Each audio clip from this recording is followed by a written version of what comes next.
Hey friends, welcome back. What time is it where you are and where in the world are you listening from?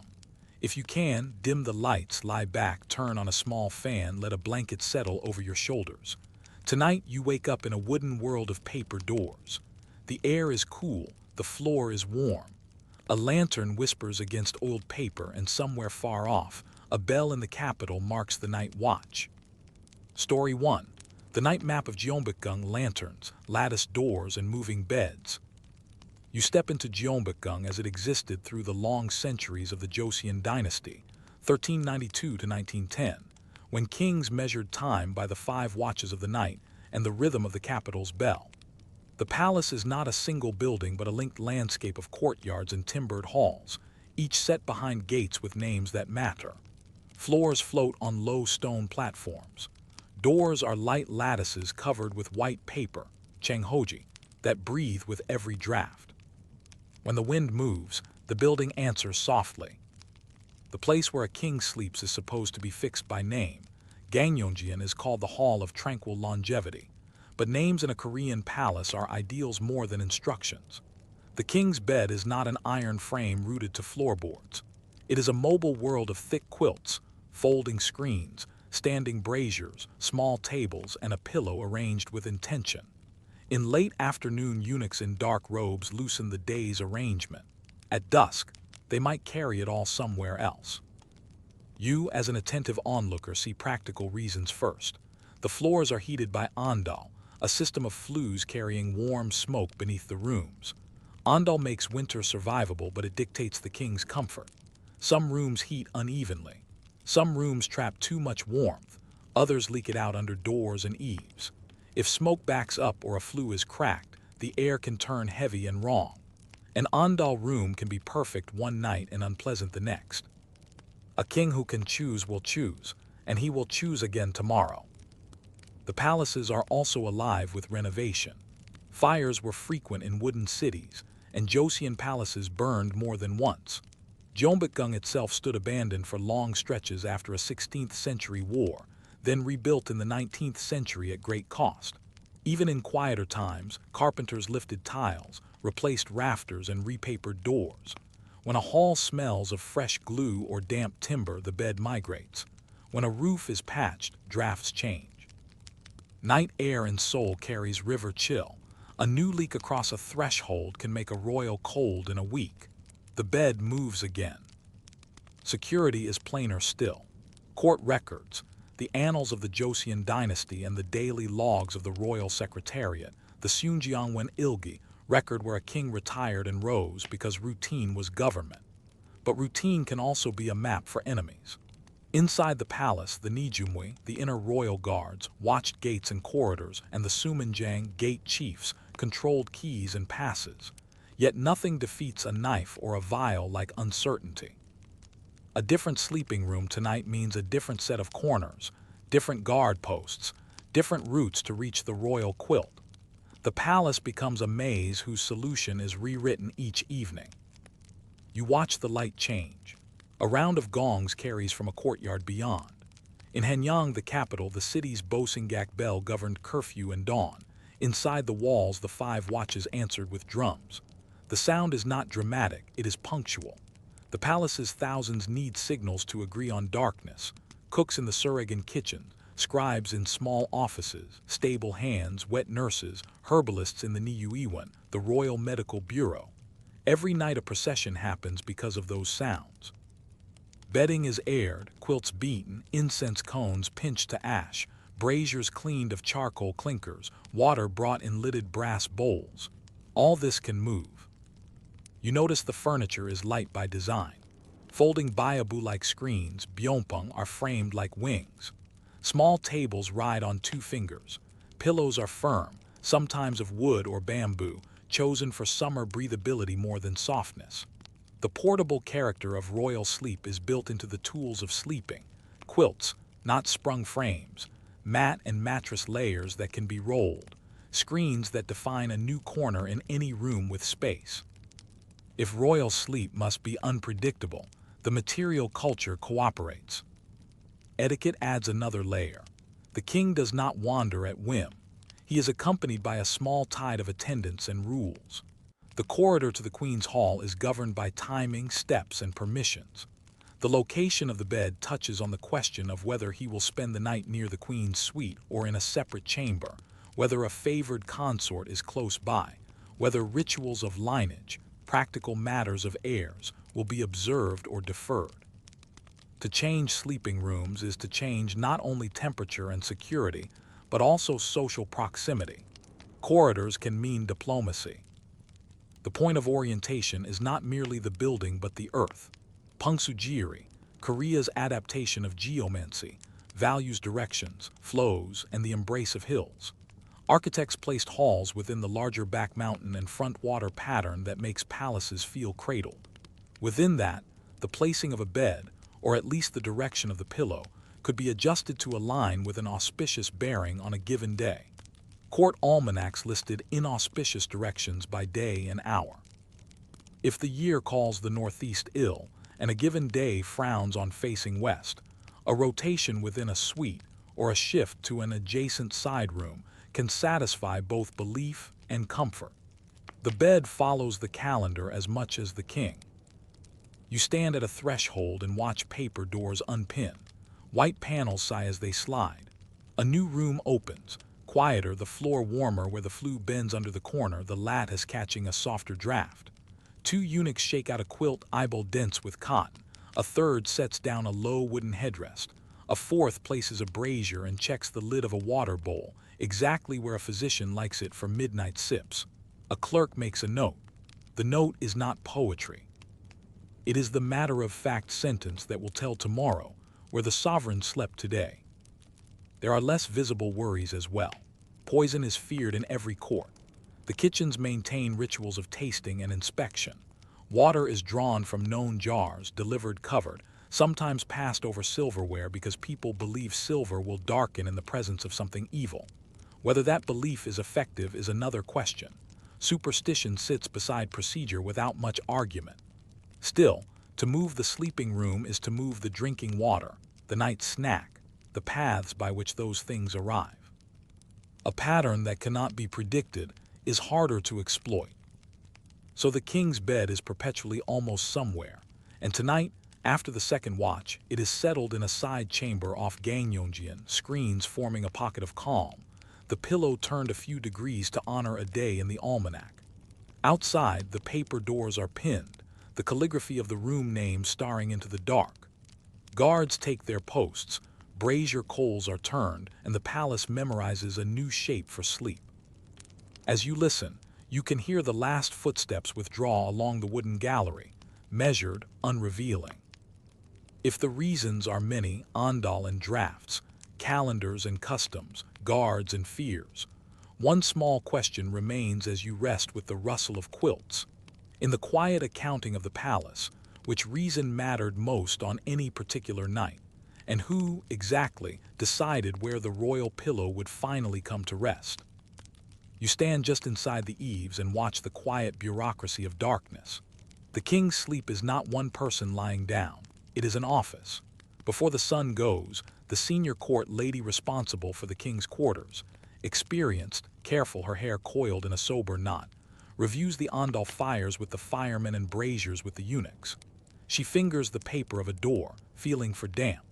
She knows which flue line runs hotter after 3 hours and which corner is slow to wake. She has learned by seasons and coughs. A physician from the Niyuiwan arrives with notes. The king's pulse was rapid at noon, his appetite plain, his breath even. He recommends a slightly warmer floor and a lighter blanket. Twice a day, such details accrue. The question, where to sleep, is carried to the chamberlain's desk and then up to the sovereign, who may nod, ignore, or choose otherwise. In practice, the choice is a braid of habit, health, security, and the calendar, made by several hands and signed by one. When the king is young or sickly, the physician's counsel weighs more. When he is energetic, his own routine takes precedence. On unlucky days in the almanac, the bed may be turned so the pillow faces a permissible bearing, even if the room remains the same. The logic is quiet. If you can remove one reason to worry, you remove a layer of wakefulness. You hear the first formal sounds of night. A wooden clacker snaps in the courtyard, part warning, part timing device. Guards adjust to the second watch. Keys for inner gates are counted, recorded, and handed to the gate chiefs. The box that holds them is plain, iron-banded, and heavier than it looks. Once the keys are sealed, corridors take on a geometry of permission. Even in a palace, most doors are shut most of the time. Routes are drawn by who may pass, and after curfew the map narrows to a handful of lines. Where the king sleeps defines which lines must remain open, which lamps must burn, and which shoes must wait outside which thresholds. Inside the chosen chamber, preparations are practical and repetitive. The floor is warmed to the physician's specification. The brazier's grate is emptied and reloaded with uniform charcoal, not raw wood, because it smokes less and burns longer. A low table for night tea is set at a measured reach, near enough to be found in darkness, far enough that a moved elbow won't strike it. Water arrives in covered bowls, the lids replaced each time they are lifted, a small ritual of cleanliness. A gauze screen is hung if insects are common. In winter, the screen is replaced by an extra layer of paper across the most draft-prone seam. Every addition or subtraction is recorded by a hand that will never be thanked in a memorial tablet, but knows the palace bodies and their tolerances as well as any minister knows the law. You reach the threshold with your eyes and trace the space. A folding screen sets a modesty wall. The bed itself is layered. A mat for the floor, a cotton-stuffed mattress that can be rolled and aired, quilts stacked by season thicker for the bitter inland cold. The pillow is firm, sometimes bamboo for summer, wood for winter, designed to keep the head cool and the neck aligned. Softness is not the point, predictability is. Sleep comes easier when the body recognizes its tools. Then there is the matter of proximity. If the king spends the night nearer the queen's suite, the passage between halls must remain lit, and attendants are posted along that corridor. In case the royal procession is required at an hour, the annals will note in a plain sentence. If instead the king sleeps in a side hall, the queen's women adjust their own watches accordingly. Even the silence must be choreographed. A late bowl of rice gruel, juk, will be stirred farther from the corridor if the sovereign has asked for quiet. A court lady will oil a squeaking hinge with a dab of sesame, a small mercy to a tired mind. Security is a steady undertone. The habit of varying rooms is not a dramatic response to a constant threat. It is a dull defense against the one threat that, if it arrives only once. A would-be assassin cannot rehearse the turns if the turns change. A poisoner cannot depend on a night tray always returning by the same route or standing always in the same corner. Guards shift posts by the sleeping room. A sentry whose eyes are used to the shadows of one gallery must learn another. The difficulty is not heroism, it is logistics. Difficulty buys time. The records that survive make this visible in an unemotional way. The Seungjeongwon clerks noted where the king retired to rest and arose, not to satisfy curiosity but to anchor the schedule of audiences, memorials, and lessons. When a fire forced a move, they wrote it. When repairs closed a hall, they wrote that too. During long reconstructions, the court diverted to other palaces, Changdeokgung, Changjeonggung, and the sleeping arrangements followed. To read these lines is to watch the bed migrate across years, pulled by drafts, rubble, seasons, and politics. It is the sleep of a state, not a person. Beyond the human considerations, the building speaks. Ondol is robust but sensitive. A crack in a flue can leak smoke into the bedding room. A plug of ash can cool a corner. Firemen test the draw with smoldering reeds, watching the thin smoke thread through the underfloor channels. If the night is raw and the wind contrary, they fire the kitchen flues, feeding the bedchambers a little earlier, anticipating the lag in heat. The king does not need to know which stone slabs hold heat more evenly. Someone already keeps that ledger in their mind. There is also the city clock outside the palace wall. The curfew bell at Bosingak tells Seoul to extinguish lights and shut the streets. The palace echoes it with drums and gongs to fix the 5 watches. The night divides into known portions that structure the king's sleep. A final document signed before the second watch, an herbal draft taken at mid-watch, a routine cough examined by the physician's ear at the fourth. Clerks will arrange the morning lesson with a Confucian classic not by sunrise, but by the end of the fifth watch. Here, sleep is a resource to be managed like rice in a granary or favors in a ledger.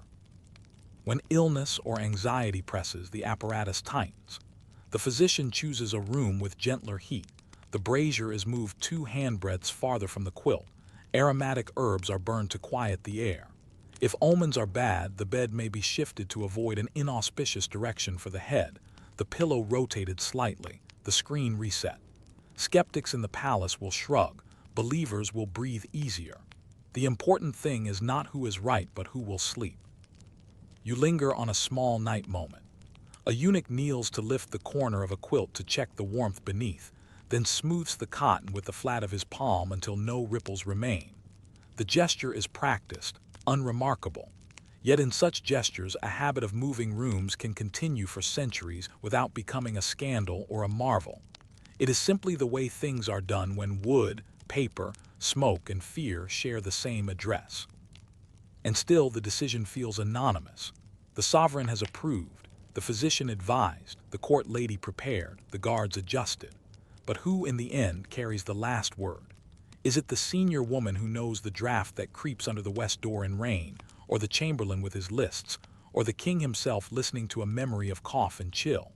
When the lanterns are lowered and the screens hold a rectangle of softer dark, whose preference quietly tips the balance from one room to the next? You wait with the guards for the last lamp to lower.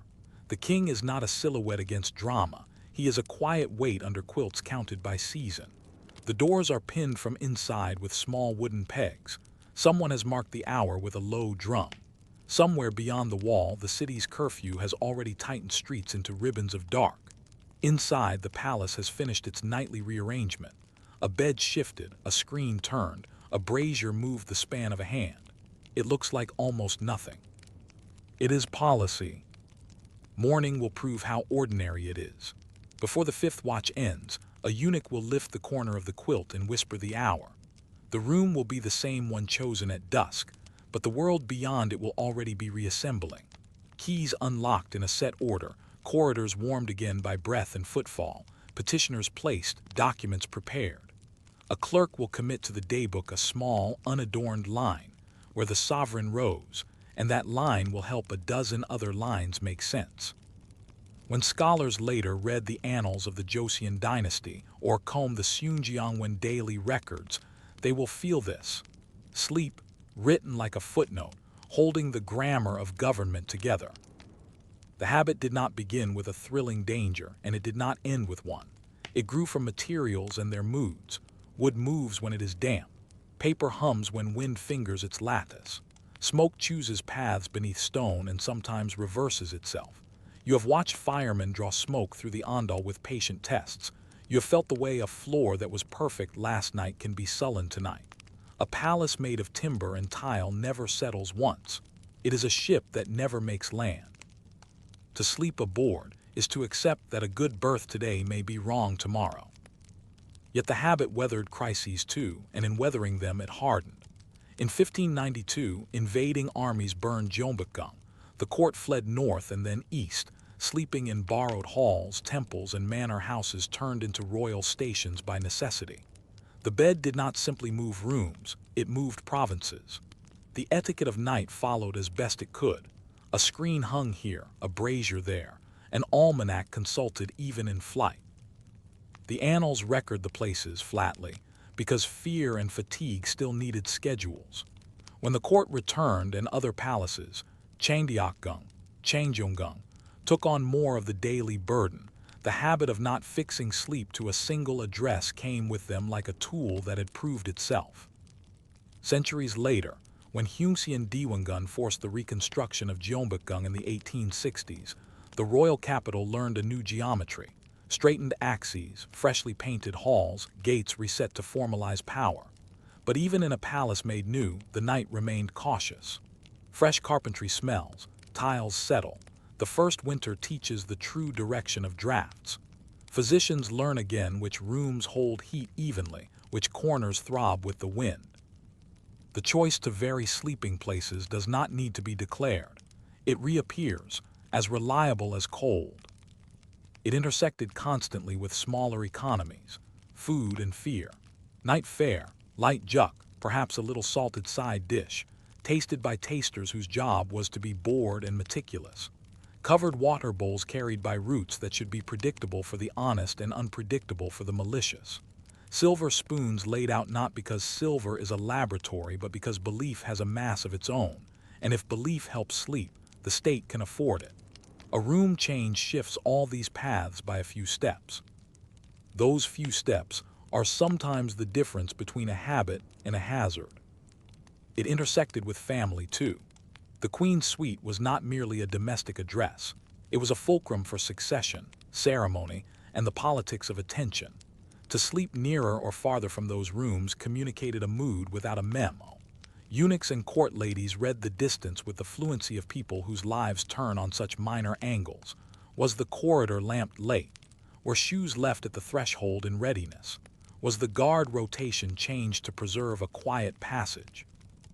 The habit of varying rooms could soften a refusal without words, or signal a readiness without speech. You, standing at the corner of a gallery with a listener's patience, can feel how a bed's location says what an audience would make loud. What seemed like superstition also folded neatly into management. The almanac named unlucky directions for the head on particular days. Skeptics in the palace rolled their eyes in private. Believers slept better when the pillow complied. The solution was administrative.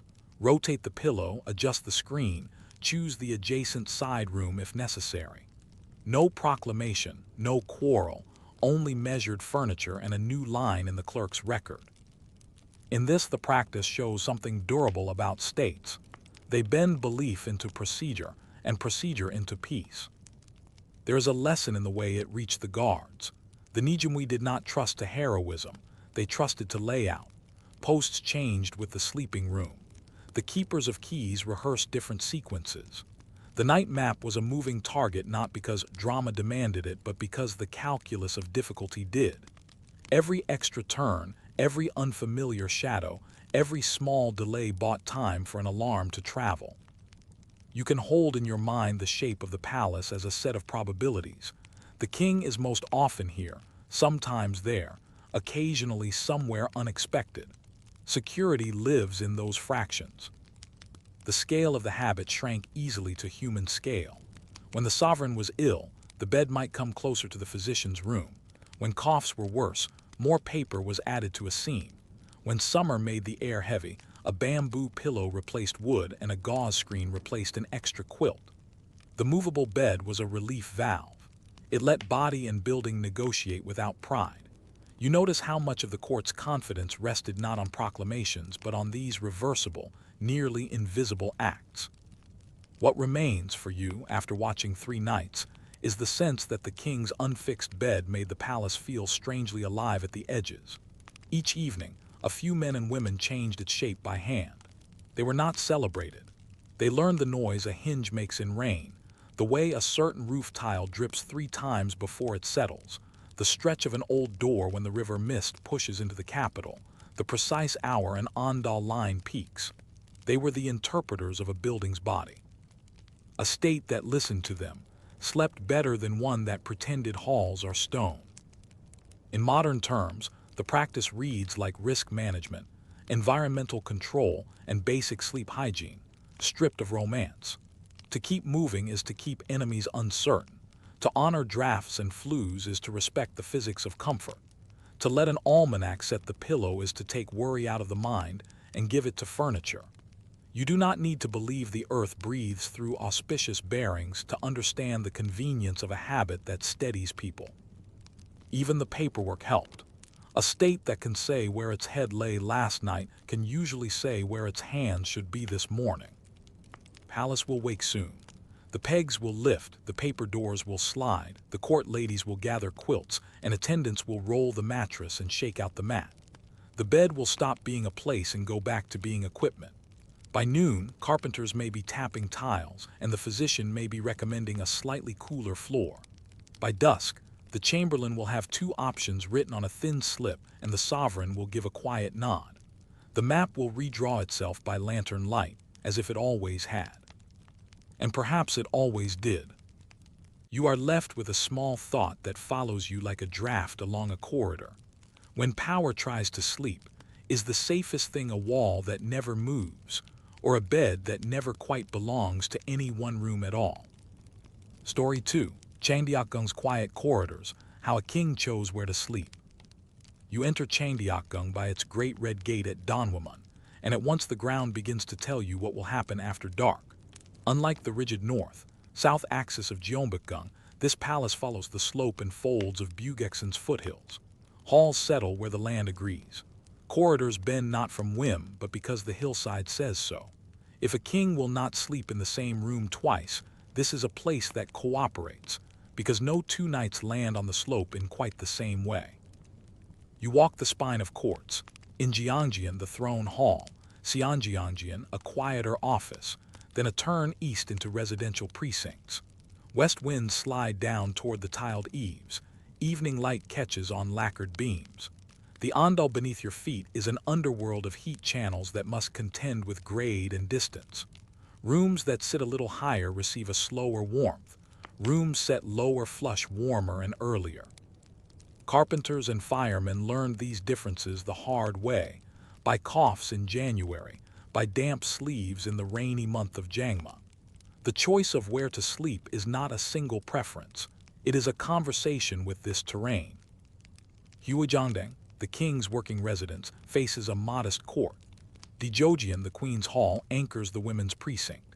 Between them run covered galleries that filter wind into a persistent hush. At dusk, the hush fills with small practicalities.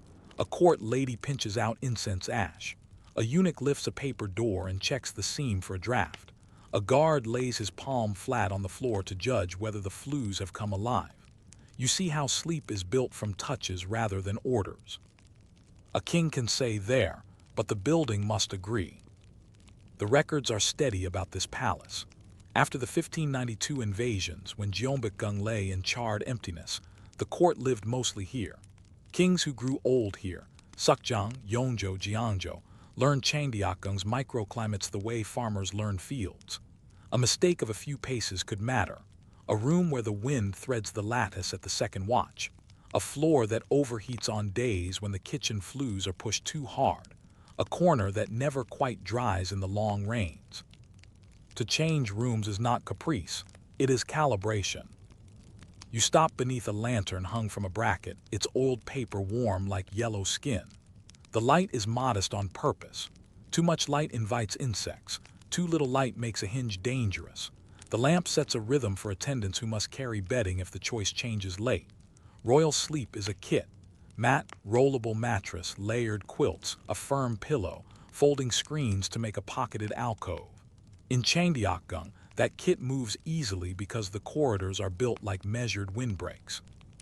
Their timber ribs catch drafts and spill them harmlessly down, so a procession can pass with a brazier's lid barely rattling. Security runs along these ribs as if through a scaffold. Gate chiefs close the outer courts early. The inner guards count posts according to the king's chosen room. Changdeokgung's plan, echelon halls following the hill, means there is no single shortest route to the sovereign. A changed sleeping room reweights the geometry. One guard line grows long, another shortens. Corners thicken with shadow in some places and thin in others. The change is not theatrical. It is a problem set with different answers each night. Difficulty is not noise. Here, difficulty is quiet. You step toward the women's precinct and pause at the edge of etiquette. Dejojeon's courtyard at this hour is a soft square of swept earth, the broom marks evenly spaced like lines in a ledger. If the king will sleep near the queen, the passage between halls stays lightly lamped. If he will remain near his office, that passage dims and the route to Hwajongdang stays open. Proximity says things protocol does not wish to say aloud. The location of a bed is also an address for attention. And at Changdeokgung, the addresses have doorways that feel like thresholds between weather systems. A physician arrives with a neat box of herbs and a handheld fan. He speaks not of omens but of pulse and appetite, yet he glances at the day's almanac all the same. The practical and the auspicious coexist without fuss. The almanac warns against a head facing west tonight. The physician prefers a room with a moderate floor. The solution is simple. Choose the side room where the flues warm evenly and orient the pillow to the south. A court lady adjusts a screen to make that bearing feel natural. The king need not hear the method. He will feel the result as an absence of small worries. In the garden behind the residential halls, the Huon called the secret garden ponds hold the last light. You do not carry the bed there. This is not a story about moonlit pavilions and theatrical sleep. But you register how the garden changes the air of the palace. Night frogs pulse from Byanji. The damp cool slides forward through pine. In early autumn, a faint sweetness comes off pears. The galleries that edge the garden receive that air. On some nights, the king may prefer a room that tastes faintly of water. On others, a drier chamber further upslope. The decision is geographic before it is ceremonial. You notice the small economies of sound. A corridor plank that knocks underfoot can be avoided by a different gallery. A hinge that has not yet been oiled adds a punctuation the king dislikes. The staff keep lists in their heads. Which door swells in humidity, which threshold lifts in drought, which brazier grate rings when shaken. Changdeokgung rewards such knowledge because its asymmetries are stable but numerous. To get a quiet night, you choose a quiet set of faults. Food threads into this, as always. The late bowl of rice porridge moves along corridors differently depending on the sleeping room.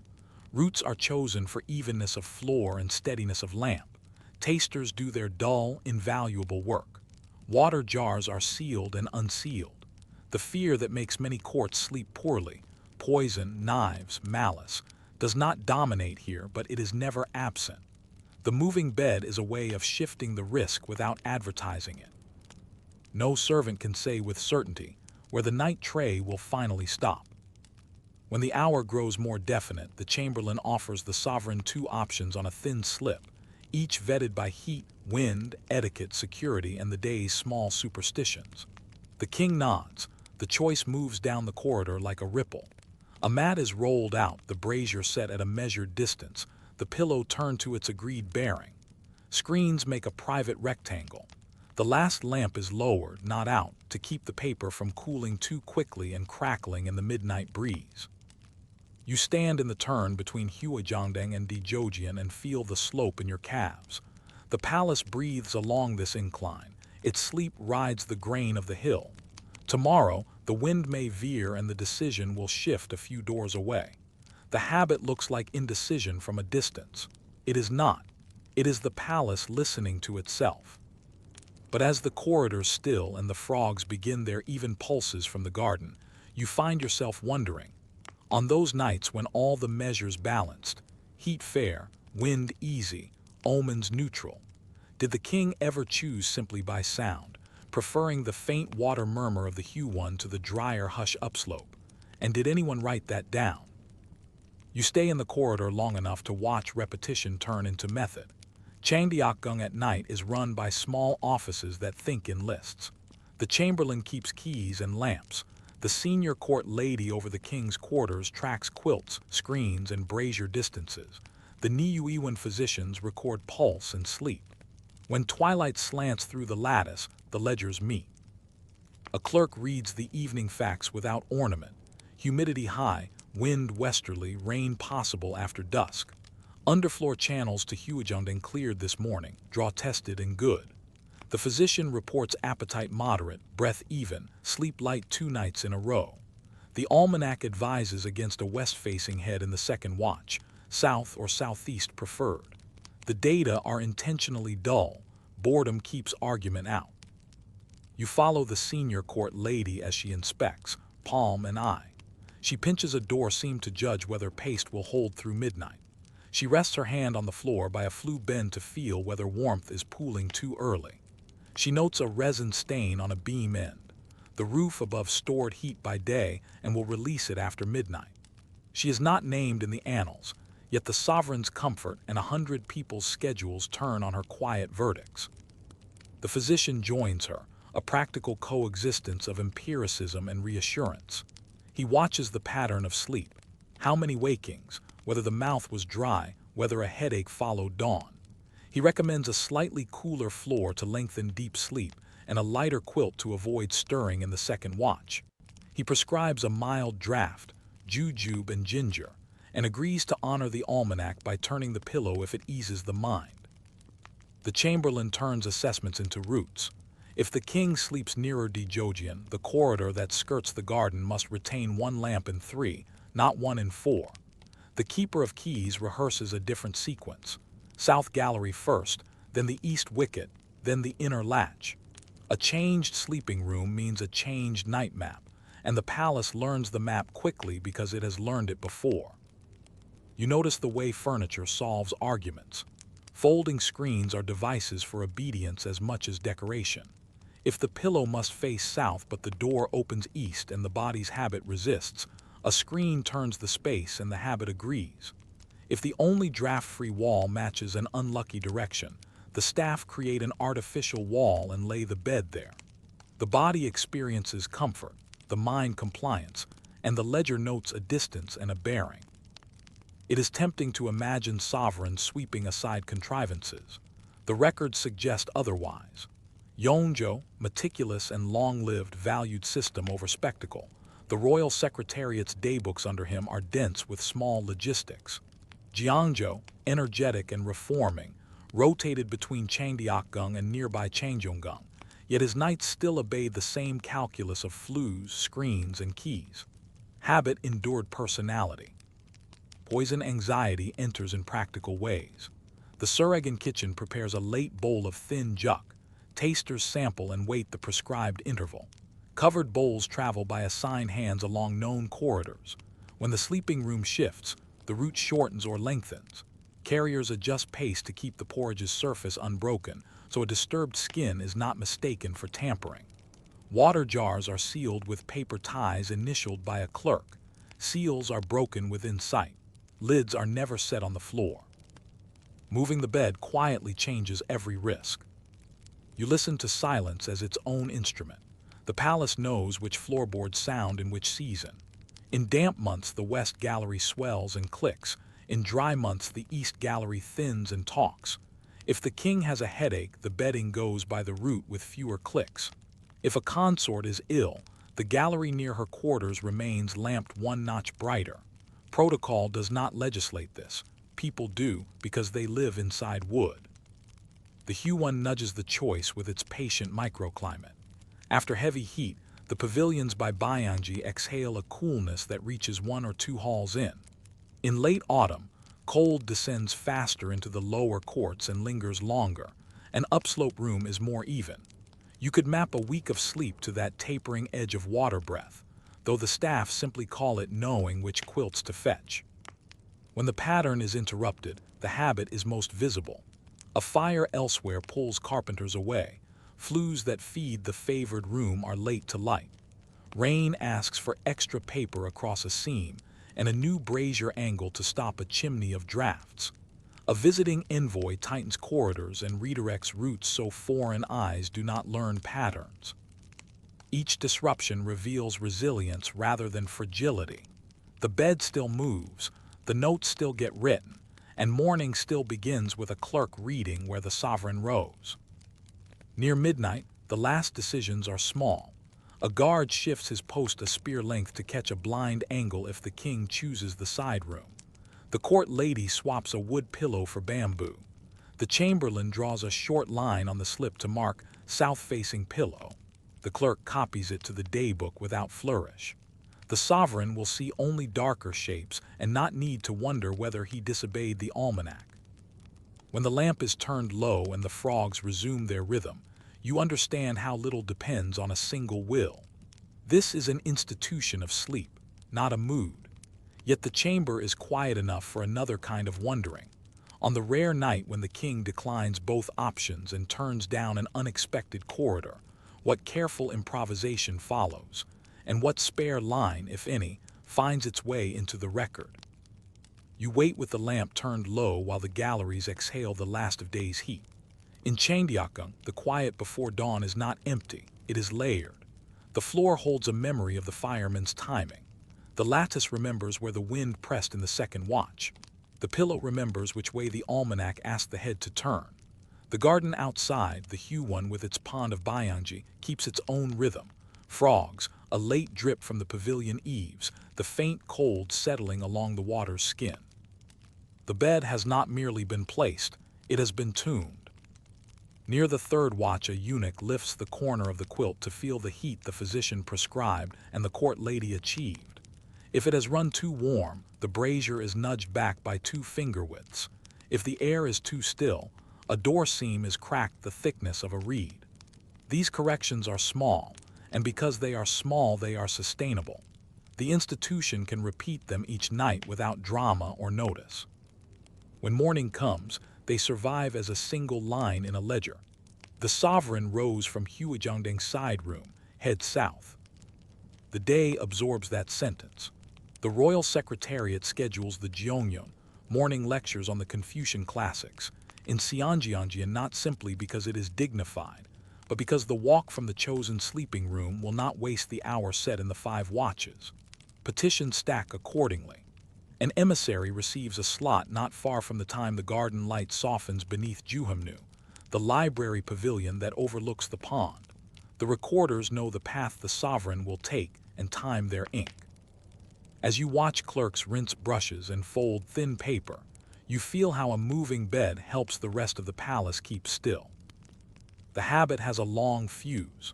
After the Imjin War left Gyeongbokgung ruined, Cheonggyeokgung carried the weight of court life for centuries.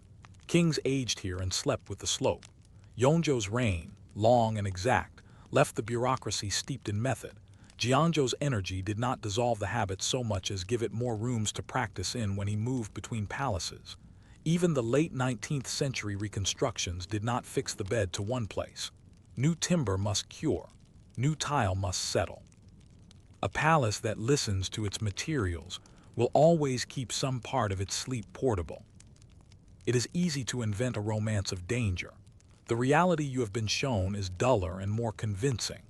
Poison fear is addressed by lids on bowls and patient tasters, by seals on jars and roots chosen for stillness. Knife fear is addressed by gate keys and guard posts that reconfigure themselves around the bed. The moving bed complicates malice because it complicates routine. It is a low-cost policy, paid in footsteps, that buys time. In this way, the palace practices a kind of risk management centuries before the phrase exists. Vary the target surface. Let procedures do the worrying. Write it down. The asymmetry of the buildings makes the practice natural instead of paranoid. A room upslope holds heat later into the night. A room nearer the garden cools faster after midnight. A corner hall receives the west wind's pressure. A central bay breathes evenly. The staff think in these gradients. The senior court lady carries them in her palm. The firemen carry them in ash. Guards carry them in their patrol routes. You notice how authority here has learned to delegate to the knowledge of wood and stone. The sovereign decides, but the building advises. Etiquette rides in the same channels. A night near Joseon can quiet an argument without minutes. A week nearer Hwajongdang hints at attention to work without a proclamation. If a favored consort is ill, the corridor remains lamped one notch brighter. If the queen observes a ritual, the route is kept clear. People understand these distances and what they say. In a court where words are weighed, the bed says them softly. The records keep pace with that softness. The annals Joseon Wangjo do not indulge in midnight prose. They note the necessary, where the king retired when he rose, which audience followed. The Seonjeonwan daily logs go further into mechanics, repairs to a flue, an order to repaper a drafty seam, a day when rain forced a move. The Uigui, the royal protocols, show how even special ceremonies had sleeping arrangements adapted to circumstance. Read together, they reveal a government that treats sleep as infrastructure, predictable, adjustable, recorded.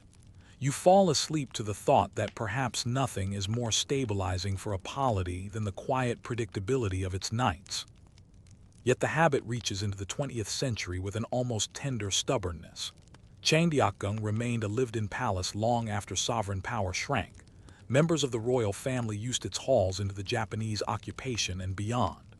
Electricity came, modern heaters came, but the paper and timber still answered whether as they had always done. Even when sleep no longer framed the business of a dynasty, the building continued to counsel movement, less for fear, more for comfort. A palace that survived by listening to itself kept listening. You think about how modern people try to sleep in glass and concrete boxes that offer perfect control and often deliver restlessness. Here, imperfection becomes a guide. The staff adjust around it. They do not argue the wind into stillness, they route corridors around it. They do not rebuke the almanac, they give it a pillow to govern and leave the rest to physics. Boredom is the method. The same checks, the same distances, the same careful hands. It is what keeps the sovereign's pulse steady enough for the morning's ink. The light thickens in the east. The first sparrows touch the roofline by Yonwudang. A guard returns keys in a fixed order. A clerk copies the sleep line to the morning page. The court lady gathers quilts and smooths their cotton with the same flat palm as last night. The bed unbuilds into equipment again. The palace's attention shifts from listening inward to speaking outward. You look down the slope one last time and consider how much of governance happens at the scale of a hinge, a door seam, a hand's breadth of space between brazier and quilt. If this palace taught its kings to sleep by listening, to wood, to weather, to their own apprehensions, what else did it teach them to hear in the daytime? And if a choice as small as a pillow's direction could quiet a mind enough to remove a grain of irritability from a morning audience, how many decisions in the record belong, secretly, to the night? Story 3. Pungsujiri and the Royal Pillow, Geomancy at Bedtime. You begin with a compass that is not quite a compass. In a small lacquered case, a needle floats above rings etched with characters. Heavenly stems, earthly branches, trigrams, directions, seasons. In Korea it is called a undo, the geomancer's instrument, and its purpose is not navigation but agreement. It helps the human body agree with the shape of the land and the time of the calendar. In the Joseon court, this agreement remains modest at night. No ceremony announces it. A pillow is turned by a careful hand. A screen is shifted 2 finger widths. A bed moves a room over. The justification is pungsujiri, wind and water principles, and you are invited to watch how a large idea becomes small, practical acts. The daytime palace declares geomancy openly. Gyeongbokgung sits with Bugaksan at its back and the city's water flowing forward, mountain behind, water before, the classic sheltering posture called Bisan Imsu. Changdeokgung fits itself to a fold in the hillside, halls staggered like people stepping down a slope. These choices are written into foundations and gates. At night, the same logic shrinks to the scale of quilts and breath. If the land frames a bright hall of gathered chi in a courtyard, a bedchamber seeks its own small bright hall inside 4 walls. You follow the routine from the moment the almanac is opened. The court keeps a tangshan, a thick book of days, compiled by astronomer officials in the Gwansangam, the Office of Astronomy. It lists the sexagenary cycle for each day Ganji, the animal signs, the avoidances and permissions. It is not a book of fate but of friction. It tells you where belief might snag the mind. On some days, the head is advised not to face a given bearing, the west tonight perhaps or the northeast, because a constellation of taboos is said to accumulate there. The staff read this not to conjure power but to remove reasons to worry. If the pillow can face south without making the room worse, it will. A senior court lady is the first interpreter. She does not recite hexagrams. She pinches paper seams and listens for wind. She looks at the note from the physician, sleep light last night, cough easy, appetite plain, and decides whether the warmth of a given floor will quiet the body. Between the physician's sense of pulse and the almanac's sense of day, she outfits the room. A screen can redirect the feeling of a wall. A brazier can be pulled back to keep the air moving. If tonight frowns on a west-facing head, she rotates the pillow and builds the bed's rectangle so the rotation feels natural. The king will experience compliance as comfort, not as obedience. The geomancer's compass appears rarely but decisively. When a new room has been brought into service, renovation finished, door seams repapered, a pungsu specialist may walk its corners at dusk, undo held lightly, to confirm that the built axis sits sensibly in the palace's larger flow. He is less interested in the needle's perfect north than in the relation of this room's breathing to the court. Door to door, gallery to gallery, back to front. He notes the back walls quiet, the doors pull, the way a corner stills sound. A bed that honors that grain will disturb less and invite fewer second thoughts. You trace the pillow itself, an object that makes belief physical. It is firm, wood or bamboo ribs for summer, wood for winter, meant to keep the neck aligned. It holds its new bearing exactly because firmness prevents drift. A soft pillow would slide back toward habit in the night. A firm one keeps the small vow of the evening almanac. Next to it, water sits in a covered bowl on a low table placed by measure. Distance is recorded not as a superstition, but as a habit that prevents clumsy reaches in the dark. Pungsujiri here looks like ergonomics long before the word exists. The language of mountains and water reaches the underfloor fires. Ondol flews snake under stone slabs and turn corners that are not quite square. Heat flows underfoot. It pools by bends, thins under thresholds. Firemen map this flow with their hands. They know which rooms hold heat after midnight and which fade by the fourth watch. In the Pungsu view, chi gathers where movement tempers into rest. In the fireman's view, warmth does the same. A bed placed where heat settles gently, not in a gush, will reward lighter sleepers. It is not necessary to argue whether heat and chi are the same. It is enough that both are observed, and the bed rides the convergence. Outside the room, the palace's geography gives the practice its calm. Bugexen's bulk at Gyeongbokgung is not a story. It is a pressure you can feel on the wind. In Changdeokgung, the Hwon's water cools the galleries that skirt it. The upslope rooms hold the day's warmth longer. Pungsujiri gives these observations a vocabulary that the staff share. A court lady may not say bright hall, but she knows the corner where sound calms and breath deepens. A guard may not cite trigrams, but he knows a turn where eyes adjust easily. The compass rings are a grammar for knowledge people already have by living in timber. The almanac's avoidances enter gently in other ways. On days thought heavy with misalignment, a small sachet of mugwort might be tied to a screen's inner post. On humid nights when sleep grows shallow, an incense cone of juniper is set to smolder and is positioned so that the draft pulls smoke past, not onto, the sleeper's face. None of this belongs to drama. This is the quiet work of aligning irritations so they cancel one another. Belief against anxiety, fragrance against damp, bearing against habit. Records catch the practice without comment. The Seungjeongwon Daily logs note that the sovereign retired to a side room and arose near dawn. Occasionally they mention repairs to flues or a repapering of windows. They do not write pillow turned south. Yet the steadiness of the entries, their unembellished cadence, tells you the habit was repeated enough to be unremarkable. When royal tombs were cited, Pungsu spoke loudly and with consequence. When a pillow was turned, Pungsu spoke softly, and sleep, not policy, was the outcome. At intervals the logic reaches further. A year begins with a ritual reading of auspicious directions. The office that fixes the calendar also publishes the days least suited to beginnings. The palace does not move hallways for such things. It moves the small things, the angle of a bed, the position of a brazier, the path a water jar takes. The sovereign's body, heavy with days' audiences and tomorrows, is asked to do almost nothing. The furniture moves around it so that mind and calendar need not argue. It is possible to shrug at all this, to call it embroidery on the necessities of heat and drafts. But as you watch the last lamp lower and the screen cut a rectangle of safe dark, a less skeptical thought arrives. Even if the earth's breaths are not measurable, they are felt by people who live with wood, paper, smoke, and slope. The small, repeatable act of honoring that feeling builds a nightly confidence that a state can use the next morning. A sovereign who believes the pillow's direction is right will give the clerk's petition a clearer reading.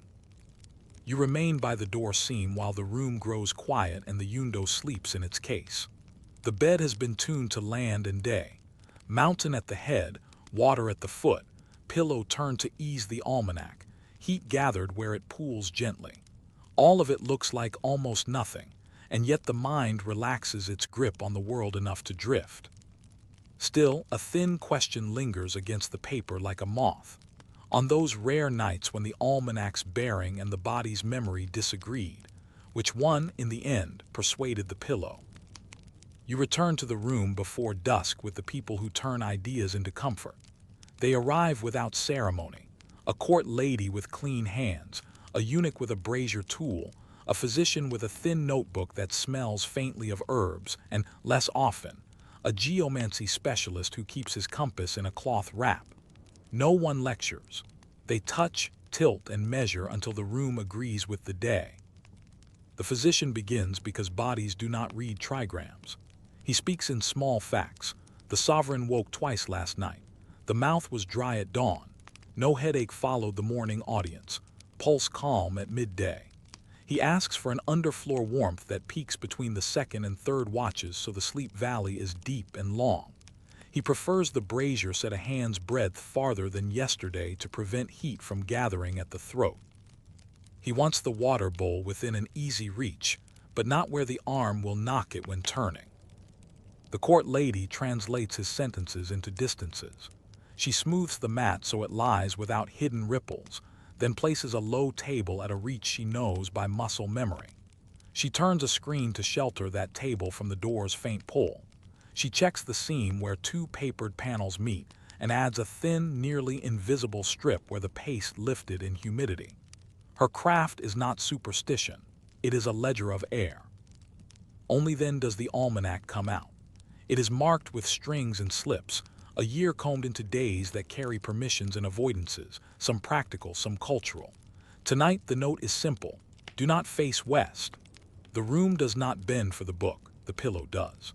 The court lady rotates it to the south and rearranges the screen so that the bed's small rectangle feels right to a body that lies down by habit, not by map. The physician nods because compliance, if it does not harm, removes a reason to wake. When the geomancy specialist appears, he is not the master of an absolute. He is a listener. He holds the undo lightly over the floorboards, aligning rings and needle until the room's axes speak to him in the palace's vocabulary. He does not ask the bed to seek a mystical stream. He asks it to avoid working against the grain the builders left in timber and tile. He stands near the back wall and hums, barely, to test how sound gathers. He pinches a corner of the screen and watches how the lamp breathes behind paper. He says little. When he does, it is a sentence like, "This corner rests, put the head near rest." You trace the link that makes the whole exercise feel coherent. Under the floor, the ondol flues turn and disperse. Above the floor, screens turn and gather.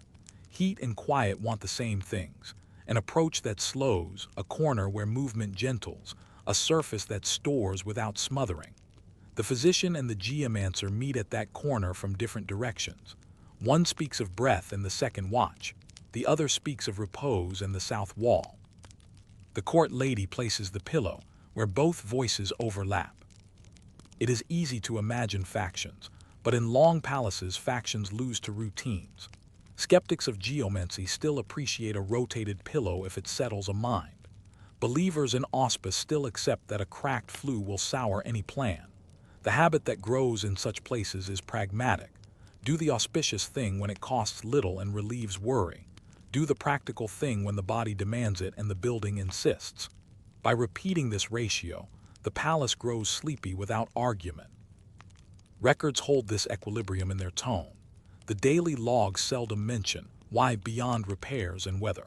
They care about where and when. Yet if you read them across a season, you can infer the unspoken math. Winter weeks favor the room that holds heat late.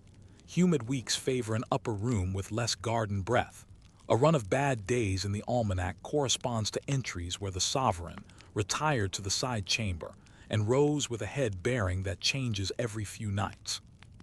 No one writes the word pungsu. The paper remembers it anyway. Etiquette threads in like a second script. If the pillow turns south, the bed angles enough that the low table must shift. The table's shift means the lamp must move. The lamp's move means the attendant must stand elsewhere. The attendant's new stance blocks a line of sight to the door. The guard outside adjusts a half step to catch that angle. The whole apparatus turns by tiny degrees around a decision that began with the calendar. And the system accepts it because every degree has been practiced 1,000 times. Even food adopts the geometry. The late bowl of thin rice porridge, carried covered from the kitchen, must arrive with a surface unbroken. A carrier who knows corridors by their slopes and clicks chooses a route where the floorboards do not object. If the bed's orientation puts the table nearer the inner wall, the bowl rests there, and the lid is lifted away from the sleeper so steam drifts toward the screen and not the face. Tasters do their unglamorous work a few doors back on a side table that never moves. Belief feeds caution, and caution feeds routine. Sometimes this quiet arithmetic strains. An unlucky day wants the head south, but the south wall drafts during rain. The geomancer prefers the back corner, but the physician wants the cooler side to lessen a cough. You watch the compromise. The screen grows by one panel to thicken shelter. The brazier shifts one more hand's breadth. The pillow angles closer to south than to habit. A sachet of mugwort goes up on the screen post to reassure minds not calmed by physics. No one pretends these elements are equal. They are weighted until the room balances. The result is not elegant. It is sleep. You stay to hear how the building answers once the choice is made. A fireman, barehanded for precision, kneels and tests the heat line with his palm through the mat, teaching his fingers to know whether the flue will peak too early. A eunuch sets the brazier lid at an ondol that is learned, not written, wide enough to breathe, close enough to hush sparks. The court lady tests the pillow's firmness. The physician puts his notebook away because there is nothing else to prescribe tonight. The geomancer folds his compass and leaves. The lamp drops from clear to amber. It would be grand to think the sovereign cares deeply about all this. Often he does not. He is tired of people and papers, and what he notices is only the absence of irritation. No draft on the back of the neck, no lamp glare in the eyelid, no uneasy thought that the head points where the day advised against. In removing frictions, the staff create the conditions for indifference, an indifference that finally lets the body fall. You take a step back and test the room with your own skin. The air is even. The corner near the head feels still in a way the open middle does not. The south-facing pillow aligns with a corridor rhythm you cannot hear once the screen is closed. The underfloor warmth rises in a slope so gentle you cannot tell when it ends. Nothing announces itself. That is the design. Yet even here, with everything tuned, a question floats at the edge of the paper door.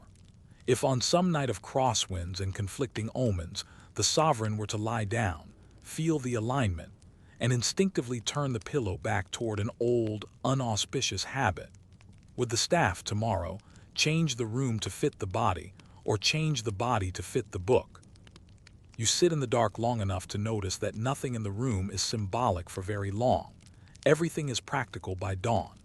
The pillow turned south last night is a belief you can hold in your hand, but by morning it becomes a line in a daybook that guides where feet will go and when the first audience will begin. The Joseon court specialized in turning ideas into procedures. Neo-Confucian lectures framed daylight, Pungsujiri shaped edges of night. You feel their meeting in the firmness of the headrest and the measured distance to a water bowl. The habit tells you something about a state that lasted 5 centuries. It did not insist that the world be purely rational. It insisted that the irrational be domesticated.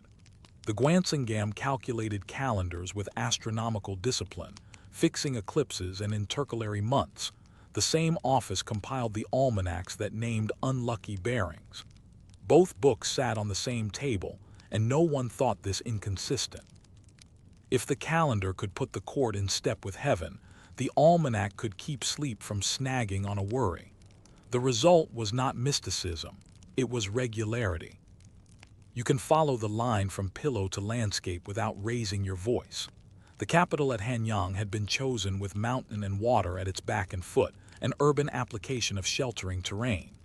Gyeongbokgung faced south beneath Bugaksan. Changdeokgung bent to a slope and breathed with its garden pools. At the other end of life, royal tombs settled into hills according to the same reading. Back protected, view open, streams approaching like soft chords. The locations now grouped as the Joseon royal tombs, clustered at places like Donggyeong and along river folds in Gyeonggi, show the principle scaled to earth. In between city and tomb lay the pillow, a small nightly rehearsal of shelter and flow. The records are flat, which is why they persuade. The Seunjeongwon daily logs write without flourish that a king retired to such and such a chamber and rose before the fifth watch. A flue was repaired, a door repapered, a pillow orientation implied by an almanac note. The annals condense this further, a sentence that anchors the day's audiences, memorials, and lessons. In the Uigui that describe great rituals, sleeping arrangements are adjusted to procession routes and weather.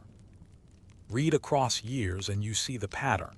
Comfort mind from repetition, risk lowered by movement, meaning absorbed into routine. You think of rulers within this frame. Tijo, who moved the capital, believed in positions of mountains strongly enough to found a city around them. Yeonjo, long reigning and precise, favored systems that reduced personal whim. His bureaucracy treated even sleep as infrastructure to be maintained. Jeonjo, reforming and restless, multiplied palaces in his schedule, yet still accepted the nightly calculus of flues, screens, and bearings. Personality mattered less than timber and tile. A sovereign could prefer an hour or a corridor. The building would still have the last opinion. The pillow's lesson carries a plain policy. Remove frictions and you lower the temperature of everything else. A draft avoided at midnight yields a calmer morning audience. A mind soothed by compliance with the day's bearing is less irritable with a minister's petition. When people talk of court intrigues, they reach for daggers, but the statistics of boredom do most of the work. A bed that never belongs to one room defeats rehearsal. A water jar that never travels the same route refuses habit. A door seam that is always checked on humid days stands between grievance and headache. The state's stability hides in these unimportant successes. You imagine the skeptics then and now. They might say that a rotated pillow cannot change policy and a sachet of mugwort cannot secure a throne. Perhaps, but you are listening to a government that understood scale. Big questions were answered in public. Lectures on the classics, debates on tax reform, edicts on mourning. Small questions were answered in wood and breath, where heat pools in the third watch, how a gallery clicks in the rainy month, which bearing tonight will remove one reason for a man to turn on his side and think. The small answers do not solve the big questions. They make it possible to face them. Sometimes the two scales touched. An envoy's visit tightened corridors and set lamps in different sequences.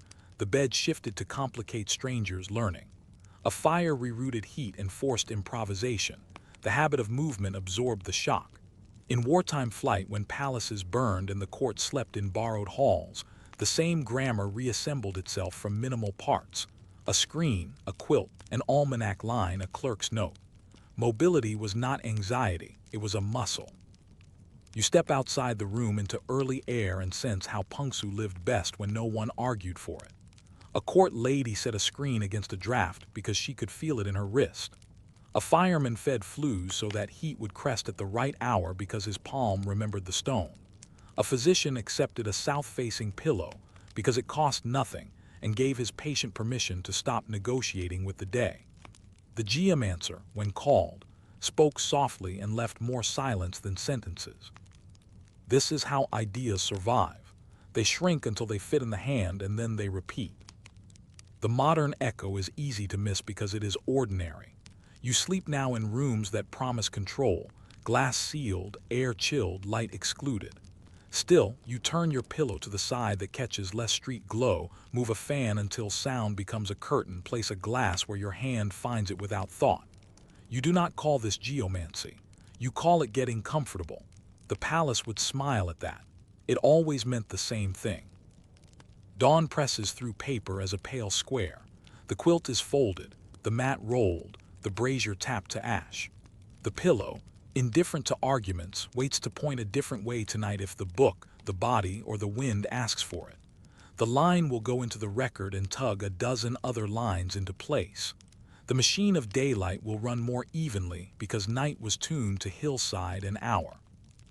As you leave the hall, you wonder, with the quiet curiosity of someone who has watched procedures work, whether the endurance of the Joseon order owed less to its proclamations than to its willingness to be minor and exact at the edges, whether the dynasty's dream of harmony was kept, most nights, by the way a hand turned a wooden headrest to face a direction that let a mind unclench and drift. Story 4. Guards, gongs, and gate keys, night security in the palaces. You begin the night outside the palace, where the city itself folds into darkness by command. At Bosingak, the bell that regulates Hanyang's breathing is raised and struck to mark curfew. Shops shutter, lanterns dim, and the main gates of the city close on their iron hinges. The sound travels like a slow line down the avenues and into courtyards.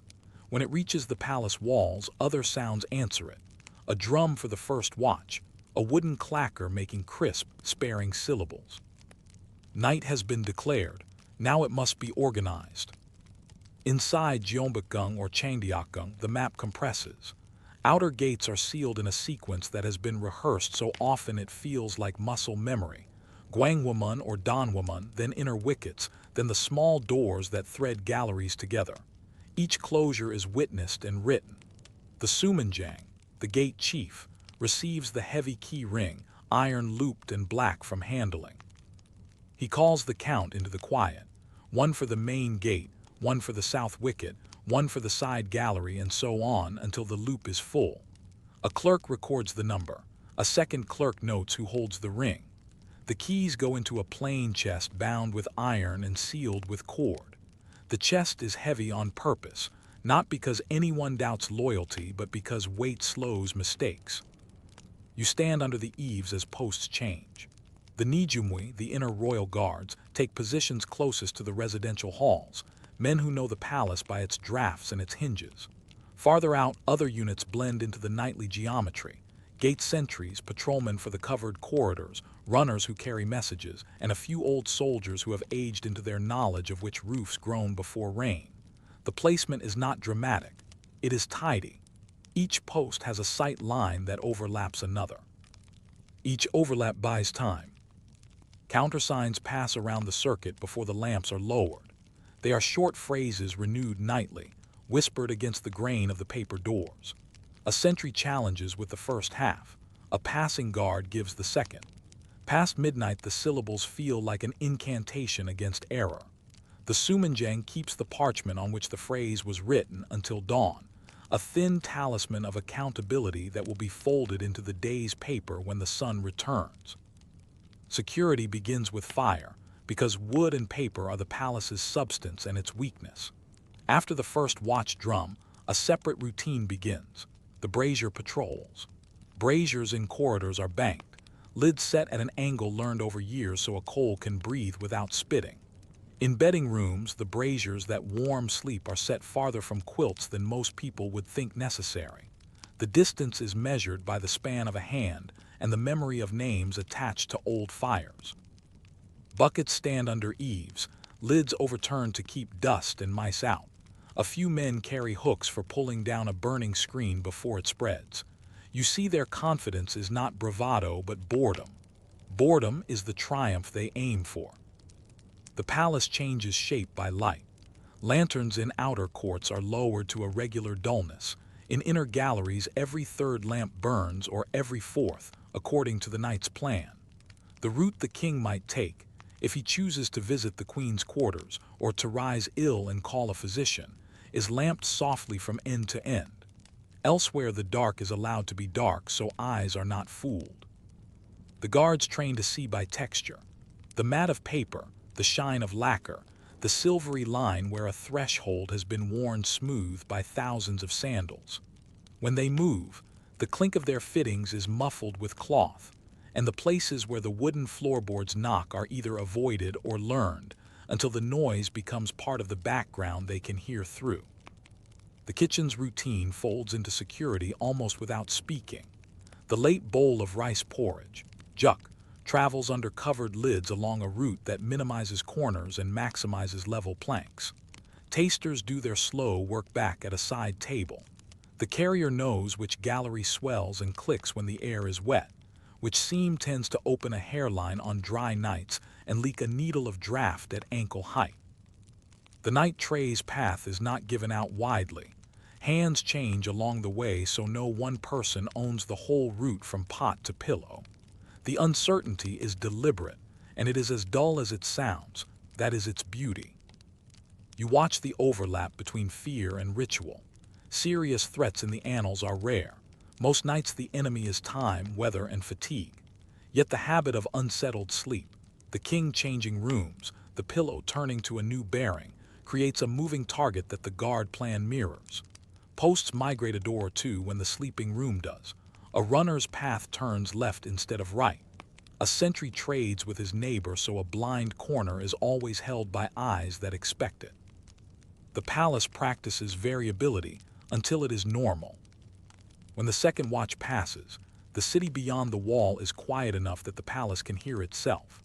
Somewhere a carp in the garden pond pops at the surface.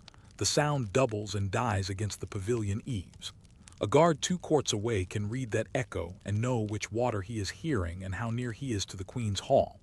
He stands in the assigned lane of shadow just outside the lightfall of a lantern, so that if the door slides suddenly, he is seen as a shape and not as a surprise. This is not romance. It is training made habitual. The recorded parts of this are almost comically plain. Daily logs will say night watch ordered, keys sealed, posts relieved at the second watch. During disturbances, fire, repair, heavy rain, entries grow slightly longer. Galleries repapered in haste, inner gates secured by rope, lanterns withheld from the south gallery. When foreign missions are in the capital, the notes thicken with precautions. Doors not used, courtyards closed at odd hours, inner passes collected earlier. Yet even in those weeks, the routine tries to sound the same. Predictability, for one's own people, makes the unpredictable stand out cleanly if it comes. You walk a turn of corridor that bends with the slope and discover that the palace provides small favors to people who must stay awake. A brazier post has a long, low rail, smoothed by a century of palms, set at a height that lets a man lean without sleeping.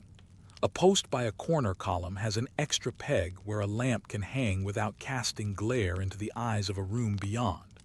These touches are not recorded anywhere. They become policy by use.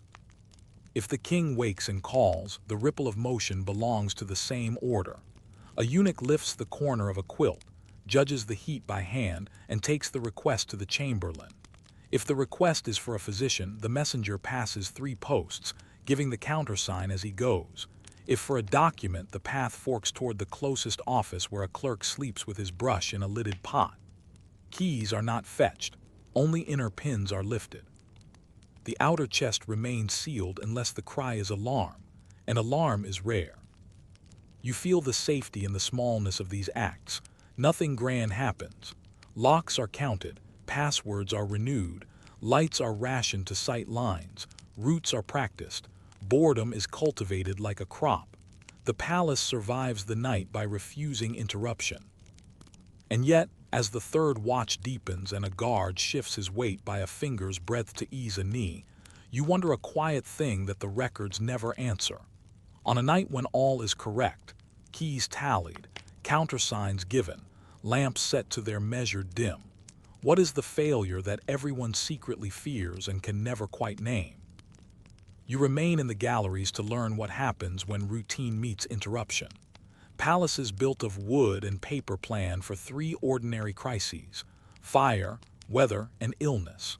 A fourth, malice, is planned for by distributing difficulty across the night until no single act can be simple. Fire is rehearsed as choreography. At the first shout, never a scream, always a word. The nearest guard strikes a wooden clapper once hard to mark place, then again spaced to mark size.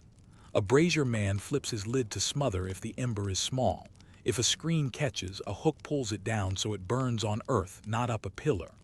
2 buckets arrive from posts that exist only for this purpose, one with water, one with sand. The sumanjang does not leave his keys. He sends a runner and stands where he can see the corridor's angle and keep count with his eyes.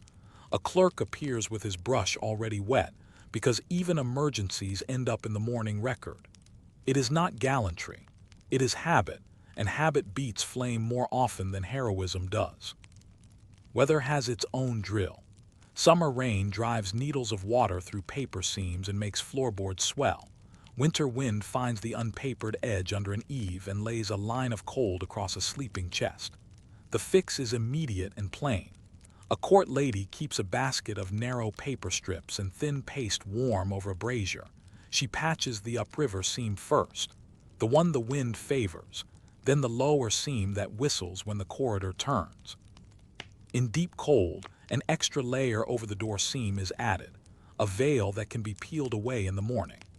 Ondol fires are fed earlier when the wind runs contrary to the flue. The fireman knows this because he has been testing the draw with a smoldering reed since dusk and remembers winters by which rooms failed first. Weather is not an event. It is a pressure to be answered by inches. Illness is the third disturbance, and it mobilizes different routes.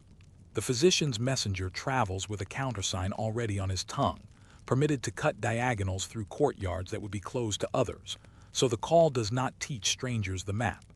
The physician arrives with warm hands, a tinier flame, and a notebook full of pulses. He wants the floor to hold a little less heat in the second watch and more in the third. He asks for a window seam to open the width of a reed. If cough irritates, the brazier retreats 2 hand breadths. If fever rises, bamboo replaces wood beneath the head. He says almost nothing. His changes are the size of patience. Malice is countered by unremarkable dispersal. No one servant knows all the steps that carry food at midnight. Lids stay on bowls, seals on water jars are broken in view and the ties burned. The countersign renews nightly, easy to whisper, forgettable by dawn. Posts trade 2 doors when the sleeping room changes. The key chest seal, a twist of cord and a blob of ink, is not there to defeat a thief but to force a pause, and pauses collect into time. The plan is not to stop a perfect plot. The plan is to make perfect plots inconvenient. You trace how these responses propagate through offices that sleep lightly. The chamberlain converts disturbances into notes and routes, which latch to lift, which runner to send, which corridor to lamp 1 notch brighter. The senior court lady adjusts screens and quilts to the physician's numbers. The keepers of keys maintain their stillness unless called to more. Even the kitchen has a disturbance route. If a fire interrupts the night tray, a sealed pot waits on a side brazier so the interval between tasting and delivery does not grow long enough to frighten the anxious. Everyone's work is to remove surprise by making a different pattern look as practiced as the usual one. When visitors tighten the night, the palaces act like cities at a smaller scale. Courtyards are closed earlier. Lamps that would normally ladder down corridors are set in odd intervals so that a stranger cannot count doors by light. Outer gates are left locked 1 watch longer after curfew. Inner wickets that usually breathe are quietly pegged. Banquets throw heat into offices that do not expect it. The fire patrol doubles back along those galleries after the last bowl goes cold. The record for such nights grows a clause longer. Extra lamp set, inner pass collected, south gallery withheld. Even then, the tone stays flat. A calm record is itself a piece of security. You witness the opening of the key chest during an exercise. The sumanjang calls a second guard to watch while he unties the seal. The clerk notes the time on a scrap and later copies it into the daybook. Keys come out in a fixed order and return in the same. A mistake here is the only real scandal. A key left in a door is worse than a draft because it teaches the building to forget itself. The guards solve this by turning the act into a ritual dull enough to survive years. Their pride is to be indistinguishable from yesterday. The night also tolerates domestic exceptions that are, in their way, emergencies. A birth in the women's quarters will alter routes and lampings. Midwives come with their own permissions and stand outside the net of ordinary countersigns. A death, or the fear of one, straightens the path between bedchamber and physician and shades lamps so eyes will not sting. In such hours, the bed may move to a side room even if the almanac prefers another bearing, and the record will make no argument about it the next day. The first law of the night is not auspice, it is care. Beyond the wall, the city police patrol with their staves and small lanterns, listening for curfew breakers. Their rhythm bounces off the palace, two different nets stretched over the same silence. Sometimes the city feeds a warning over the gate, unusual smoke from a neighborhood, a brawl too near. The palace answers by tightening a ring of posts for a watch and unlacing it again when the sound moves away. No proclamation is issued. The sound alone instructs the plan. There are failures and they are remembered. Palaces burn, and the night learns the names of places where fire outran men. Afterward, galleries are widened by the width of a forearm. A roof tile is rehung so rain runs the other way. A brazier post acquires that long, low rail men can lean on without sleeping. The uigui that record great restorations and the daily logs that note small repairs, read like apologies written in wood and paper, and in reading them, the night becomes less fragile. When the second watch yields to the third, you hear what the system hopes for. Nothing. A frog in the garden, a guard's foot easing against a smooth threshold, a soft clack of a lid as it is set down away from a sleeper's face. The countersign passes like a breath. The key chest sits heavy and patient. The lamps hold their measured dull. The palace is not imagining enemies. It is practicing uneventfulness until uneventfulness becomes the shape of safety. And yet, as you stand by the sealed chest and watch the clerk fold his scrap into the ledger, a last, small uncertainty drifts in like mist. If one night demanded that everything happen at once, wind counter to flues, rain at the seams, a cry for the physician, a runner at the gate, would the palace's love of procedures make it quicker, or just for a heartbeat slower? You stay until the galleries feel like they are breathing on their own. If danger were a constant, the nerves would fray. Instead, you learn that safety in a wooden palace is the art of proving nothing happened. A drum sealed the first watch. The key chest sat like a small anvil. The countersign slid across lips and disappeared. The Nijimwe made their slow rectangles through shadow, pausing at lantern ladders set 1 and 3 or 1 and 4, according to plan. The brazier men tilted lids to the angle their hands remembered. Water jars kept their paper seals until opened, looked at and burned. You measure a night not by events but by distances preserved. 3 spear lengths between lamp and door, a hand's breadth between brazier and quilt, one door pegged, another merely shut. These spans are the grammar of quiet. When something did occur, never dramatic, only human, the system swallowed it. A hinge ticked where paste loosened after rain, and a court lady arrived with a warm dish of paste and a thin strip of paper, pressing the seam with a thumbnail until the sound went out of it. A guard's knee locked. He eased to the leaning rail polished by a century of palms and returned to his mark without waking the room. A runner's sandal laced loose. He retied it under a lintel where lantern light did not throw his shadow into a chamber. All of it looked like nothing, and that was the point. Near the third watch, you watched the small ritual that tied the night together. The Sumanjang loosened the cord on the key chest just enough to confirm the seal's integrity, then reset it with the same knot, a movement performed for the ledger as much as for security. The clerk noted the moment. He would copy the note into the daybook at dawn in the same flat tone as always. Keys sealed, posts relieved on time, corridors lamped per order. The record does not congratulate the guards for not panicking. It assumes their dullness and thanks them by omission. You think about how much of Joseon's longevity depended on this sort of omission. 5 centuries of rule cannot survive on proclamations alone. They require corridors that do not surprise their own people. The same state that wrote the annals, so rigorous that scribes recorded eclipses, harvests, fires, and funerals with equal poise, also perfected a night where the greatest compliment was that the ink stayed thin. When historians read lines like "the sovereign retired to such and such hall," "the watch was kept," "rain in the second watch," they see an undercurrent. The bureaucracy of sleep succeeded again. Even crises, when they came, were absorbed into the logic rather than breaking it. After the 16th century invasions left Gyeongbokgung in ashes, the court's nights resumed in Changdeokgung with the same countersigns, the same key counts, the same measured lamps, only along different galleries. When Reconstruction revived Gyeongbokgung in the 1860s under Joseon Korea, new paint and tiles did not end the old habits. Timber needs seasons to learn its own tensions, and the guards know that new roofs drip in new ways. By the late 19th century, telegraph wire crept toward the palace and electric lamps flickered in a few halls. And still, the countersign changed nightly, and the key chest weighed the same. Procedure survived innovation because procedure had never been theatrical. Food safety revealed the same temperament. Tasters waited their dull intervals. Carriers measured their steps to keep porridge from rippling. Water lids opened in sight and were never set on the floor. No one expected silver to detect every malice.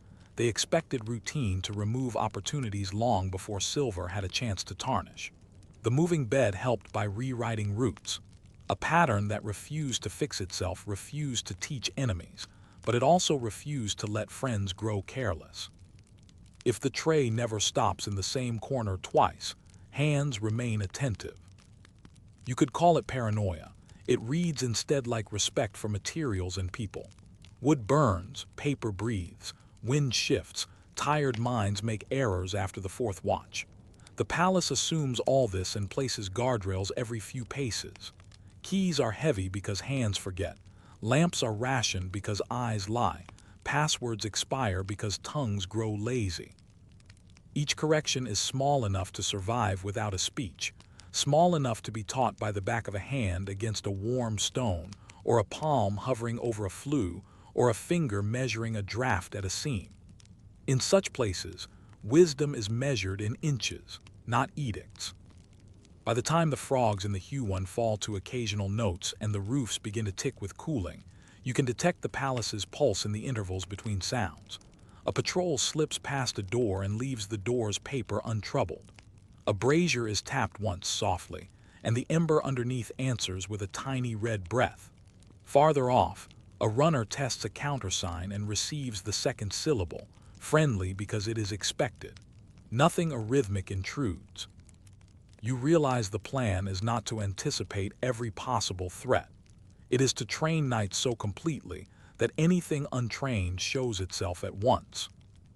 Dawn proves the method by dissolving it. The fifth watch leans toward pale. The Sumanjang opens the chest in the presence of the clerk and returns each key in a fixed order. The clerk reads back the count. The gate chiefs nod. The brazier patrol shakes out ash. Court ladies gather quilts and roll mats. The physician writes a line about pulse and 2 wakings, recommends a cooler floor by 1 degree of habit. The royal secretariat copies the minimal sentences into the daybook that will later feed the annals. The palace becomes diurnal again, as if the night's careful scaffolding were always meant to vanish with it. If you look for a climax, you will not find one. The conclusion is a kind of doctrine. Stability is manufactured by boring people on purpose. This is not cynicism. It is trust in the fact that most nights, if given a path, will end themselves. In that sense, the guard system was less a wall than a habit, and habits outlast crises. You can trace the habit forward, into courts that later adopted telephones and uniforms, into ministries that replaced clappers with whistles, into police routines that still count keys and change passwords. The materials changed. The logic difficulty dispersed, roots rehearsed, boredom cultivated, did not. You linger in the emptying corridor and think about modern buildings where security tries to shout itself into existence with signage and glare. The palace's night teaches the opposite.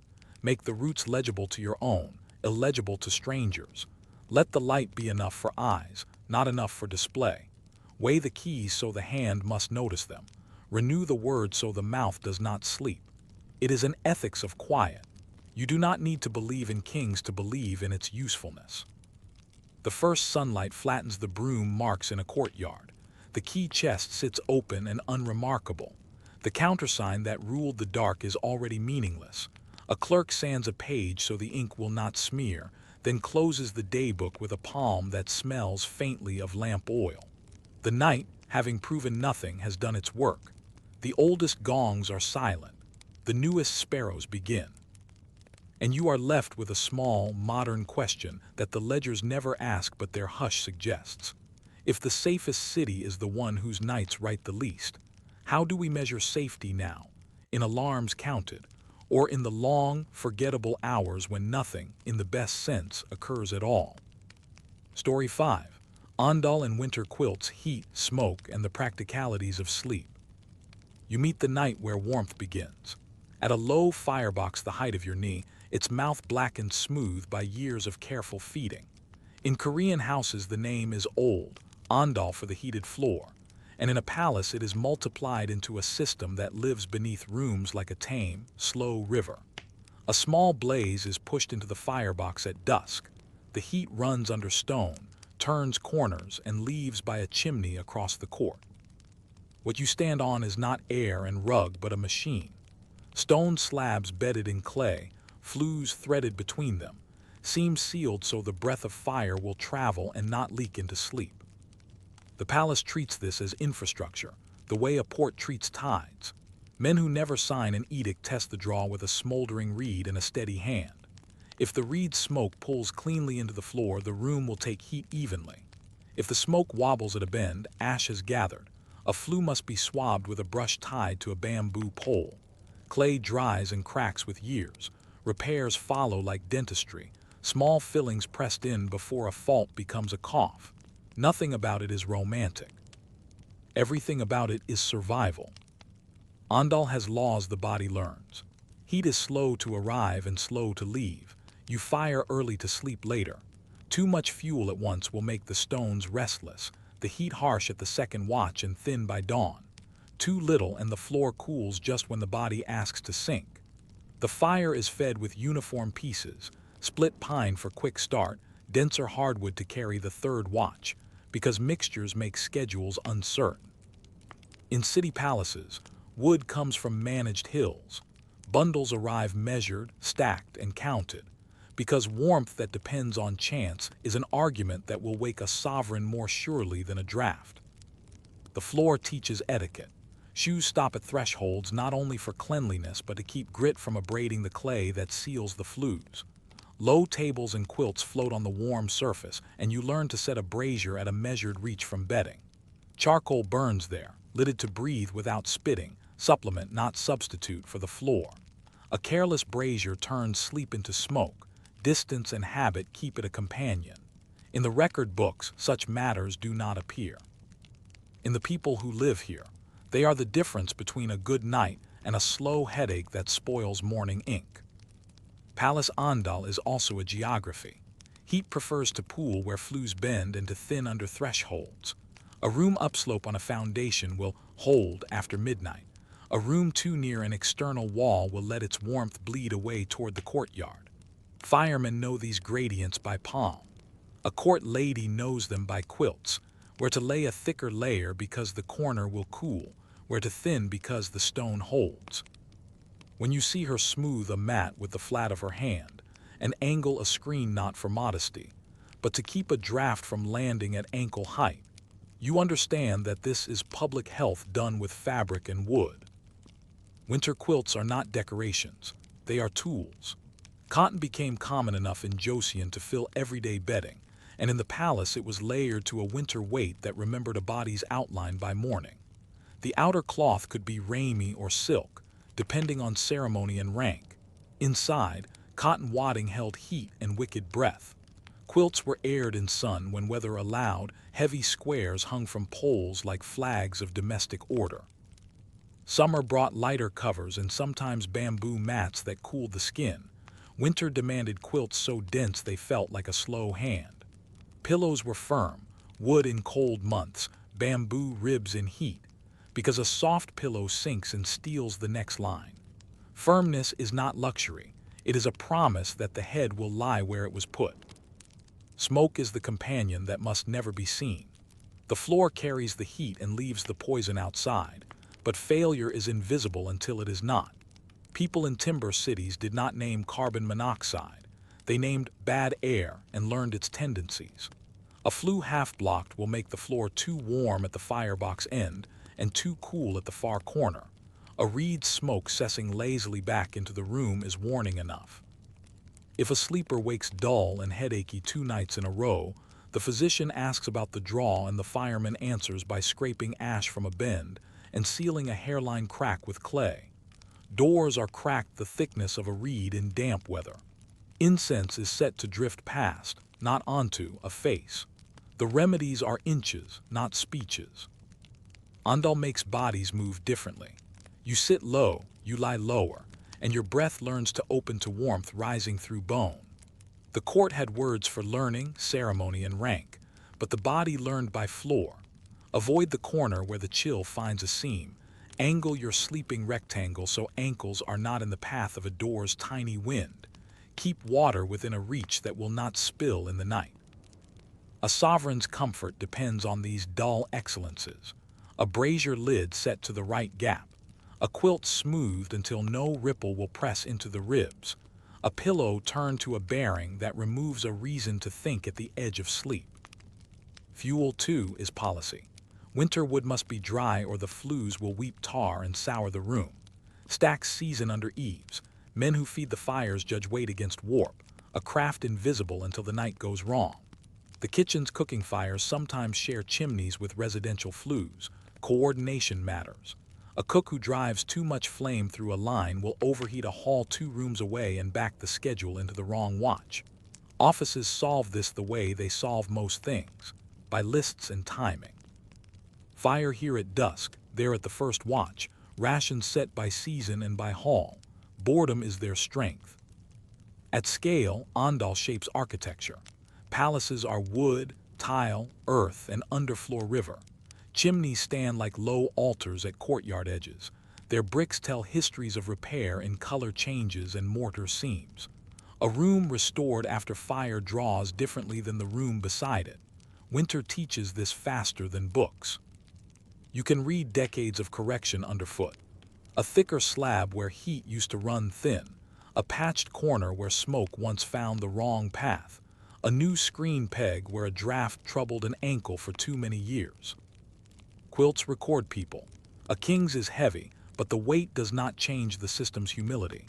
The quilt exists to keep breath from becoming a project. The bed that looks like a square of fabric and a pillow contains the effort of a staff. Their hands on clay read smoke in their fingers, their palms memorizing which stone holds heat. If the sovereign sleeps, the state has purchased quiet with flue brushes and wadding rather than with proclamations. The annals will say nothing of it. The morning clerk, who writes where the king rose, will not mention whose hand pressed the seam that stopped the draft at 2 in the morning. You crouch once more by the firebox and watch a measured stick of hardwood go in, placed not like a log but like a lever in a clock. The lid shuts, the reed test curls in neatly, the floor answers with the faintest breath of warmth under your palm. Above, the quilts lie like a landscape of small hills. The room is a simple machine built to turn fuel into rest and worry into distance. You feel how much of a winter's night depends on keeping that distance even. But under this competence sits a quiet bargain the records do not name. On the coldest nights, when the wind runs contrary and the stones refuse to hold, how far did they push the fire to chase sleep? And how close, in doing so, did warmth come to crossing the line from comfort to danger? You follow the warmth backward through its errands, past the quiet brazier, under the mat and the stone slabs along the dark flues, to the low firebox where fuel and timing become sleep. A palace keeps its nights by a supply chain laid in daylight. Wood is not romantic here. It is sorted, dried, weighed in hands, and stacked under eaves in ranks that look like ledgers. Short splits for quick catch, longer pieces for the second watch, denser sticks to carry heat toward dawn. Men in coarse coats touch each bundle as if it were a number. They know that a wet log is not just a bad flame, but an argument that will wake someone important. Most of the winter's fuel arrives before the first hard frost. Flat-bottomed boats push up the river with cordwood from the nearer hills. Ox carts deliver heavier pieces from managed groves. Within the walls, storage courts pocket the stacks where they will be near but not reckless. An office tallies bundles against season and hall. Working rooms, women's quarters, the sovereign's residence.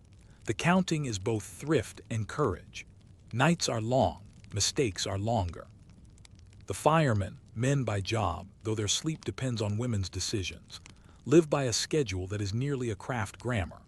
At mid-afternoon, they test draws with smoldering reeds, watching the smoke choose its path beneath the floor. A good draw runs like a soft thread. A bad one wobbles, backs out, or hesitates at a bend. If ash is gathered, a brush on a bamboo pole scrapes the flue clear. If a clay seam has cracked, a patch is pressed in with a flat thumb and left to cure before dusk. No one speaks of poison gases. They speak of bad air, of heaviness, of dull heads. When a room makes those complaints twice, the firemen treat the flue as if it has forgotten its manners and teach it again. Fuel has characters. Pine catches quickly and speaks in resin. Oak holds longer and cleaner. Fruitwood sits between. In palaces, the ondol eats wood, not charcoal. Charcoal belongs to braziers and corridors because it smokes less and mistakes itself for embers that cannot leap. The brazier men tend those coals with lids set to learned gaps, wide enough to breathe, narrow enough to hush sparks. Someone remembers the old fires by their names, not to scare himself, but so that his hands will not drift toward carelessness. Heat demands conversation with fabric. Quilts, eyeball, are the visible end of an invisible system. Cotton, by the Joseon centuries, is common enough to fill palace bedding, and inside each quilt the wadding is fluffed and tamed until it lies like an even weather. The outer cloth can be sober silk for ceremony or sturdy ramie for work nights. Either way, the quilt is not decoration. In winter it is heavy enough to quiet restless limbs. In summer it thins until it feels like a permission to breathe. Pillows stay firm, wood in cold months, bamboo ribs in heat, because the neck does not negotiate well when the head is sunk. You can tell who understands this by how quickly they fall asleep after the lamp is lowered. The women who keep these fabrics honest are a quiet guild. In a side room, seamstresses unroll quilts under a winter sun and beat them until dust leaves in soft clouds. They patchwear with squares that sometimes show as orderly constellations, bajagi geometry turned practical, or they hide the repair under a matching cloth if ceremony demands discretion. They scent storage with things that keep moth and damp away. Dried mugwort, cedar shavings, a paper twist of peppercorns. In humid months, quilts hang until their weight loses that faint chill that makes sleep shallow. In dry months, they are folded with a care that remembers where bodies like to crease. The record will not mention them. The morning's even-tempered sovereign is their signature. Rooms ask for different quilts because stone remembers unevenly. An upslope chamber, sitting deeper on its foundation, holds warmth late and needs less wadding. A corner room near a gallery will leak heat toward the walkway and wants a thicker foot. The senior court lady, who has learned the palace by wrist and ankle, places layers the way a farmer places seed. Not lavishly, but where they will do the most good. She can put her palm down on a mat and tell, within a breath, whether the flue beneath will peak too soon or too late. Her distances are modest. Move the brazier a hand's breadth, turn the pillow 2 finger widths, add a strip of paper to the seam that whistles at ankle height. But the night listens. Laundry is a slower clock. Large quilts are not washed often. They are aired, beaten, mended, and when necessary, rebuilt from the inside by opening a seam and replacing wadding. Pillow cloth is changed more frequently. Wood and bamboo are wiped and dried. Mats are brushed until grit cannot abrade the clay sealing the flues. Shoes stop at thresholds not only for etiquette but to spare the floor's skin.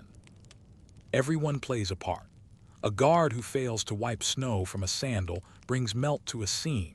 A eunuch who sets a water bowl too close to a mat leaves a dark circle that will crack the clay later. The chain that holds the night is delicate and interlocking. The kitchens learn to be neighbors with the fires beneath rooms. In some quarters their flues run separate. Elsewhere they share a chimney wall. A cook who sends a boil roaring too long at dusk can flood a line with heat that arrives under a bedchamber an hour early and leaves that room cold before dawn. So the offices speak to each other in numbers. Fire here light, they're steady, this flue banked, that one nudged. On feast days, when ovens burn late and heat slops into systems not built to carry it, the firemen walk those galleries twice afterward, palm to stone, until the floor breathes like itself again. Winter throws petty hazards and asks for petty ingenuity. Snow slows carts, green wood hides in a stack and sulks, so the palace keeps a modest cache of perfectly seasoned splits near the sovereign's residence, wrapped against damp as carefully as documents. If a log proves stubborn, wedges and narrow sticks coax it awake. Kindling comes from the honest sweepings of the carpentry shed, offcuts that start clean and do not spit. If a flue cools too fast because a wind has turned, a screen moves a little and extra wadding comes out of a chest. The room is taught a new shape for a night. No proclamations attend these fixes. They are the infrastructure of forgiveness. Heat has seasons. In deep winter, bodies hug the ondol and quilts grow heavy. In the swing months, the palace moves toward Maru, raised wooden-floored halls where air moves freely and the floor fires quiet. The sleep kit changes with it. Lighter covers, a bamboo headrest, the brazier retired to a respectful distance. Doors and lattice screens become instruments of weather. Paper is pasted tighter on the windward side, looser on the leeward, so the room can exhale without coughing. You discover that comfort here is not an absolute, but a truce negotiated daily, with materials that remember their last argument. All this labor hides in a single line the clerk writes at dawn. The sovereign rose from such and such a chamber before the 5th watch. The sentence holds a night of fireboxes fed at measured intervals, flues scraped, seams pasted, quilts beaten and folded, water bowls placed within easy reach, a brazier lid set to the right gap. If the line is calm, it is because 50 hands kept the floor breathing like a creature that belongs to no one and serves everyone. You crouch again by the firebox at dusk and watch a man lay in fuel as if setting the tempo for an instrument. He closes the door. A reed's thin smoke leans obediently into the flue. Above, the court lady smooths a mat. A seamstress tucks a corner. The physician asks for a warmth that crests in the 3rd watch. The room answers with a steadying breath. Sleep seems inevitable because a day's worth of small choices removed ways for it to fail. But the chain is only as strong as its dullest link. On a night when a cart stuck in snow and a single bundle of wet wood slipped into the stack, when the wind turned contrary to flues and the kitchen fired too hot for a feast, what unnoticed kindness, what small disobedience, what hand that moved a brazier 2 finger widths farther than the rule, kept the sovereign from waking. You wait for the night to declare its verdict. The firebox door is latched. The reed test smoke disappeared obediently. The floor breathes a slow, even heat through stone and mat. All the small distances are set. The brazier a hand's breadth farther than yesterday. The pillow turned to a bearing that calms an old worry. The water bowl at the exact reach that does not require thought. You sit on your heels and discover what the Joseon court discovered over centuries. Once you keep warmth moving predictably, everything else quiets. Morning proves it.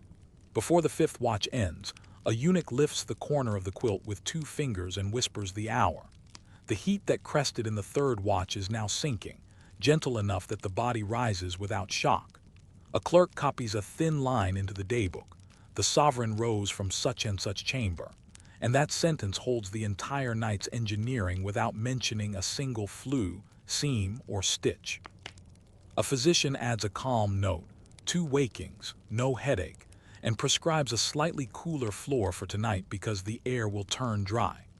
By noon, the notes will fold into policy as quietly as steam folds into air. Ondol made palaces into machines that traded fuel for reliability. It also made the people inside those palaces into readers of small signs. A fireman judged the draw by the behavior of a smoldering reed. A court lady could feel, through the mat, when a bend would peak too soon. A seamstress knew when a quilt's wadding had compacted into an irritant that would wake a sovereign at the second watch. None of this appears in proclamations. All of it flows into the city's governance because a rested head takes instruction better than a restless one. The bureaucratic ideal, measured mornings, predictable hours, lectures on the classics that begin on time, rests on warm stone the way a roof rests on a beam. When the system failed, the corrections hardened into architecture. After fires, masons set chimneys with deeper foundations so frost would not open seams. Where flues once ran too hot near fireboxes, thicker slabs were laid to flatten the curve. Where corners cooled, narrow channels were widened to carry more warmth. You can see rebuilds in the color changes of chimney brick and the polish of thresholds, repairs remembered in materials like errata in a long book. The Uigui that recorded restorations do not talk about sleep, but their diagrams of flues and chimneys are the unembellished minutes of a night council that never met. The sleep kit became a policy kit. Quilts were inventoried by season and hall. Covers were rotated and aired in the courtyard sun like banners of sanitation. Bamboo headrests came out with the first cicadas. Wood pillows returned with frost. Even the dullest objects owned their logic. A lidded brazier burned charcoal not to heat a room, but to keep the air from forgetting itself in the last hour before dawn. Lids were set not by rulebook, but by the memory in a hand that had learned the gap between smoke and hush. Bad air was not an idea. It was a face someone recognized on waking and knew how to dismiss with clay, angle, and patience. Because the bed could move, Ondol's geography could be used instead of suffered. If an upslope room held heat later, a weak sleeper used it on fragile nights. If garden damp thickened air in the lower courts, a side chamber upslope offered a drier breath. The pillow's bearing, offered to the almanac as a small tribute, stayed practical, framed by a screen so that the head faced auspice without forcing the body against habit. In this balance, the palace demonstrated a style of governance that seems almost domestic. Concede to belief where it costs little. Obey physics where it decides everything. Write down the results and do them again. Daily life absorbed the lesson. Kitchens coordinated with flues so feasting did not ruin sleeping. The carpentry shed saved dry offcuts for kindling when snow slowed carts. Guards wiped thresholds so meltwater would not soak seams. Shoes stayed outside because clay needs mercy. It is easy to miss how political this is. The court's moral lectures insisted that order begins at home. Sleepless homes make irritable officials. Irritable officials write poor law. A floor that crests in the third watch lowers the temperature of argument by breakfast. Modern rooms preserve the echo. In Korea, the word ondol traveled forward into concrete and hot water pipes. Apartments keep the floor warm like a memory of stone. Winter life continues closer to the ground than in places that taught bodies to rely on air alone. You may call it radiant heating now, specify valves and insulation and BTUs, yet the logic would look familiar to a Joseon fireman holding a reed. Start the warmth early, let it arrive even. Do not chase comfort with flame, remove reasons to wake. You still turn a pillow to escape a strip of light. You still move a fan until the sound becomes a curtain. The palace would recognize you, even without paper doors. There are limits, and they were known. Carbon monoxide did not have a name in those ledgers, but it had a behavior the ledgers learned to distrust. Doors were cracked a reed's width in damp weather. A headache after dawn sent a fireman to scrape a bend and press clay. Incense was placed to drift past, not onto, a face. In winters of scarcity, when stacks were too green and the temptation to push fire rose, restraint saved lives more often than luck did. The habit of small margins, the hand's breadth between brazier and quilt, the seam patched before it spoke, the test made before dusk, kept warmth on the side of kindness. You return to the firebox one last time to watch the day's last decision. A single length of hardwood is laid in like a promise for the third watch. The door is shut. The reed test bends and disappears. Above, a seam receives its narrow strip of paper. A mat is smoothed until no ripple will press into ribs. The quilt is shaken and settles with the soft exhalation of cotton remembering its shape. The sovereign's bed is not a monument. It is a kit that vanishes each morning and reappears each dusk. A quiet machine designed to hold the body still enough that the mind will not grind at the world. The final truth is not grand.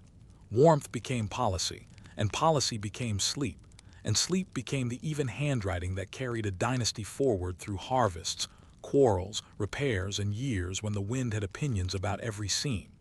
The record kept its tone level because level tones were the point.